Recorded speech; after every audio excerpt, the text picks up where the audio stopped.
സംഘപരിവാറുമായി പ്രതിപക്ഷം എത്രത്തോളം സമരസപ്പെടുന്നുവെന്ന് പൊതുസമൂഹം കാണുന്നുണ്ടെന്ന് മുഖ്യമന്ത്രി പിണറായി വിജയൻ നിയമസഭയിൽ. സംഘപരിവാറിനെതിരെ പോരാടാൻ മുഖ്യമന്ത്രിയുടെ സർട്ടിഫിക്കറ്റ് വേണ്ടെന്ന് പ്രതിപക്ഷം.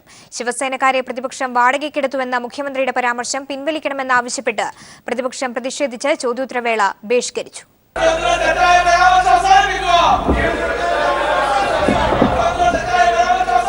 ഓർഡർ മറൈൻ ഡ്രൈവിൽ ശിവസേനക്കാരെ പ്രതിപക്ഷം വാടകയ്ക്കെടുത്തതാണെന്ന മുഖ്യമന്ത്രി പിണറായി വിജയന്റെ കഴിഞ്ഞ ദിവസത്തെ പ്രസ്താവന പിൻവലിക്കണമെന്നാവശ്യപ്പെട്ടാണ് പ്രതിപക്ഷം സഭയിലെത്തിയത്. ശിവസേനയെയും സംഘപരിവാറിനെയും കുറിച്ച് പറയുമ്പോൾ പ്രതിപക്ഷത്തിന് പ്രത്യേക മാനസികാവസ്ഥയാണെന്ന് മുഖ്യമന്ത്രി തിരിച്ചടിച്ചു. എത്രമാത്രമാണ് RSSനോടും സംഘപരിവാറിനോടും സമരസപ്പെട്ടു പോകുന്നത് എന്ന് പൊതുവായിട്ട് കാണുന്നുണ്ട്. അതിന്റെ പ്രകടനമാണ് സാർ ഇവിടെ കണ്ടത്. അതിന്റെ പ്രകടനത്തിന് നേരെയാണ് എന്റെ വാചകങ്ങൾ ഉണ്ടായത്.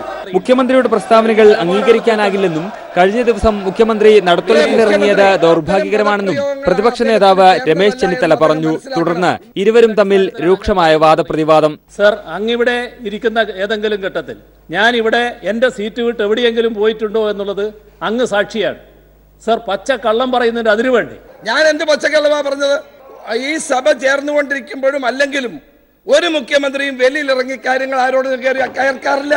സഭാധ്യക്ഷനില്ലാത്തപ്പോൾ അംഗങ്ങൾ നടത്തലത്തിലിറങ്ങുന്നതിൽ തെറ്റില്ലെന്നും ഇത് സ്വാഭാവികമാണെന്നും സ്പീക്കർ. സഭയിൽ നടപടിക്രമങ്ങൾ ഇല്ലാത്ത സമയത്ത് ഇവിടെ ആദ്യമായിട്ടാണോ വെല്ലിൽ നിന്നും സംസാരിക്കുന്നതും ആളുകൾ സൗഹൃദം പങ്കുവയ്ക്കുന്നതും അതിനെയൊന്നും തെറ്റിദ്ധാരണാപരമായ നിലയിൽ സംസാരിക്കുന്നത് ശരിയല്ല. മുഖ്യമന്ത്രിയുടെ പ്രസ്താവനകൾ സഭാരേഖകളിൽ നിന്ന് നീക്കി റൂളിംഗ് നൽകണമെന്ന് പ്രതിപക്ഷ നേതാവ് ആവർത്തിച്ച് ആവശ്യപ്പെട്ടെങ്കിലും സ്പീക്കർ പരിഗണിച്ചില്ല.